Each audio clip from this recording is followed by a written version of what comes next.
믿고 듣는 진품 시사 김종배의 시선집중.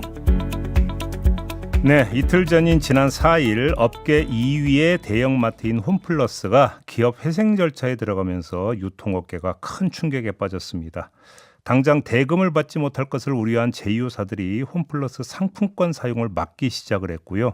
사내에서는 대량 해고 등의 구조조정이 있을 거라는 우려가 커지고 있다고 하는데, 안수용 마트노조 홈플러스 지부 위원장 연결해서 관련 이야기 나눠보도록 하겠습니다. 위원장님 나와 계시죠? 네, 안녕하세요. 예, 지금 분위기가 좀 어떻습니까? 예, 어쨌든 회사에서는 메시지를 통해서 이런 회생 절차가 이제 개시되더라도 정상적으로 운영되겠다라고 말은 하고 있지만, 예. 현장의 직원들은 너무너무 불안해할 수밖에 없습니다. 지금 현재 어쨌든 이런 발표를 통해 가지고 회사가 언제 문 닫을지, 그리고 이런 회생 과정을 통해 가지고 정리해고는 점포 폐점 등으로 인해서 언제 잘릴지 등에 대해서 다들 불안해하고 있는 상황입니다. 그래서 급여 얘기라든지 감축 얘기라든지 혹시 이런 얘기가 좀 떠돌고 있습니까? 예, 실제 지금 회사에서는 전혀 그런 것들이 없다고 하지만, 예. 저희 현장에서는 그런 것들로 인해서 계속 이제 이런저런 소문들이 나올 수밖에 없는 상황이고요. 예. 그리고 특히나 이제 점포 폐점과 관련해서는 벌써 리스트가 이렇게 저렇게 막 떠돌면서, 실제 우리 점포도 폐점되는 것이 아니냐라고 하는 것들에 대해서 많이들 이렇게 서로 언론에서도 나오고 또는 SNS에서 나오고 이러다 보니까 많이들 불안해들 하고 있습니다. 어느 그러니까 지점들이 폐점될 거다라는 리스크가 돌고 있다는 말씀이세요? 네, 맞습니다. 그렇군요. 와, 분위기가 되게 뒤숭숭하겠네요, 그러면. 네, 그렇죠. 예. 그리고 지금 중소업체 판매자들도 좀 걱정인데요. 대금 정산은 어떻게 되고 있는지 혹시 얘기 들으셨어요? 예, 지금 현재까지는 대금 정산과 관련해서 하루 이틀 이제 약간 밀리고 있다라고 하는 얘기들은 들었지만, 네. 어쨌든 회사의 입장에서는 지금 현재 이런 대금들도 정상적으로 지급이 될 거라라고 하는 얘기들을 하고 있고요. 저희들도 어쨌든 이 문제와 관련해서는 당장에 이 대금이 밀리는 것으로 인해 가지고 큰 문제가 발생한 것은 아직까지 찾지는 못하고 있습니다. 아, 그래요? 네네. 그나마 다행이네요, 그러면. 네네. 근데 직원분들은 이 회생 신청할 거라는 얘기는 전혀 몰랐던 겁니까? 네, 전혀 몰랐습니다.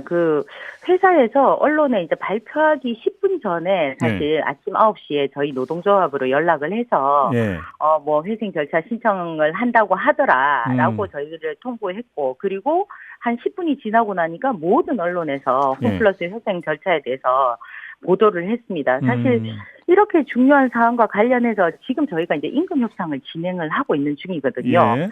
그래서 이런 과정에도 불구하고 이런 방구 없이 이렇게 기습적으로 했다고 하는 것에 대해서는 정말 기가 막히고, 특히나 지난 국감 때 MBK 김광일 이사가 이제 국감에서 나와서 노동조합의 일방적인 통보가 아닌 이제 회사 문제와 관련해서는 구체적으로 대화하겠다고 약속을 했음에도 불구하고 이런 회사의 명운이 걸린 문제에 대해서 이렇게 기습적으로 진행한 것에 대해서는 정말 심히 유감이라고 좀 생각합니다. 그 보도를 보면 네네. 지난해 11월부터 일부 대금 지급이 지연되기 시작했다. 네네. 이런 보도가 있었는데 네. 혹시 이건 좀 확인이 되는 사항입니까?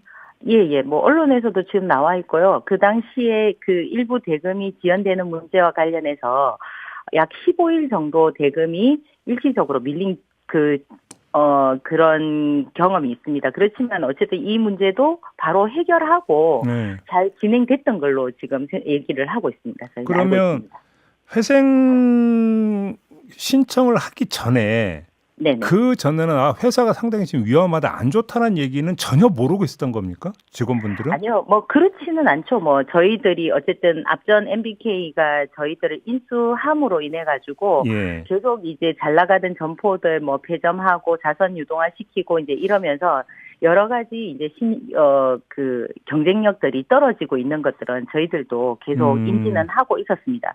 그래서 특히나 부채 비율도 이렇게 여러 가지 높은 수치로 나오고는 있었지만 이것이 당장 파산까지 이어질 거다라고 이렇게 생각하지는 않았고요. 그리고 이제 특히나 어쨌든 그 홈플러스가 지속적으로 적자는 가지고 오고 있었지만 예. 이제 매년 어쨌든 이런 영업이익을 증가를 위해서 여러 가지 노력들을 하고 있는 상황이었고 예. 그리고 그런 문제와 관련해서도 현장에서도 어쨌든 고객들이 현장으로 찾아오는 것들을 보면서 점차적으로 어쨌든 매출이 증가하고 있음을 확인을 하고 있었습니다. 근데 노조에서 네네. 이 대주주인 MBK가 홈플러스를 버렸다. 네네. 이렇게 표현을 했던데 이건 어떤 뜻으로 이런 표현을 쓰신 걸까요? 예, 뭐 앞서도 말씀드린 것처럼 어쨌든 MBK가 2015년에 이제 인수할 당시만 하더라도 저희 홈플러스는 전도 유망한 기업이었습니다. 네. 근데 이제 MBK가 어쨌든 홈플러스를 매입할 때 대규모 차입 매수 방식으로 매입을 했고요. 그 당시에 7조 2천억 원의 매수를 하면서 약 5조 원의 빚을 홈플러스 이름으로 대출을 했습니다. 그래서 사실은 이 과정에 발생한 빚이나 그리고 이 이자를 홈플러스가 모두 다 감당하게 됐고 뿐만 아니라 어쨌든 MBK가 이 자금 회수와 금융 이자를 이제 쭉 갚아 나가는 것을 홈플러스를 중심으로 만들어 갔기 때문에 이것이 문제가 생겼습니다. 그래서 아까도 말씀드린 것처럼 이런 매각이 계속적으로 진행이 됐고요. 그러다 보니까 어쨌든 여러 가지 어려움이 생기지 않았나. 그리고 MBK가 홈플러스를 맨 처음에 이제 매입을 할 때 홈플러스를 가치를 높이기 위해서 2년 내에 1조를 투자하겠다고 약속을 했습니다. 근데 이거는 전혀 투자하지 않고 원금 회수에만 혈안이 되어가지고 여러 가지 자산들을 매각해 가는 과정으로 인해서 특히나 대형 점포가 25개나 매각이 되는 이런 과정들이 있었습니다. 그러다 보니까 뭐 매출이 상위권 매장들이 다 없어지다 보니까 매출 그 사업 규모는 축소되고 그리고 경쟁력은 악화로 이어져서 지금 현재는 이제 더 이상 이 자산적 가치가 없다라고 생각하고 저희 이제 회생 절차로 들어간 거 아닌가. 결국은 홈플러스를 이제 버린 것이 아닌가 이런 생각이 듭니다. 보통 이래야 되는 거잖아요. 오너 쪽에서 자구 노력을 할 만큼 하고 그렇죠. 그래도 안 됐을 때 이제 기업 회생 신청을 해야 되는 게 이제 수순이잖아요. 예, 맞습니다. 그럼 자구 노력은 좀 했습니까? 그 홈플러스 자체적으로는 자구 노력을 하기 위해서 여러 가지 뭐 영업에 대한 이제 것들을 막 고민도 하고 있었습니다. 하지만 제가 볼 때는 MBK가 홈플러스에 이제 지속적으로 경영하겠다는 생각이 있었다면 사실은 내 점포, 내 매장이었다면 일시적으로라도 자금을 투입했어야 된다고 저는 생각을 합니다. 그런데 MBK는 이제 홈플러스를 살리기 위한 자구책을 마련하지 않고 이렇게 법원에 의존해서 지금 홈플러스를 중심으로 이게 여기에서 생계를 마련하고 있는 사람들이 약 10만 명들이 있습니다. 근데 이 10만 명을 그냥 홈플러스의 대주주인 MBK가 너무나 무책임하게 버렸다고 저희는 볼 수 있는 거고 결국은 MBK의 그 본성이 기업 사냥꾼의 이 본성이 드러나서 먹튀를 하지 않나 이런 생각이 듭니다. 알겠습니다. 좀 걱정이 많으시겠네요. 네네. 알겠습니다. 오늘 이야기는 좀 여기까지 들어야 될 것 같네요. 고맙습니다, 위원장님. 예, 알겠습니다. 감사합니다. 안수용 마트노조 홈플러스 지부 위원장이었습니다.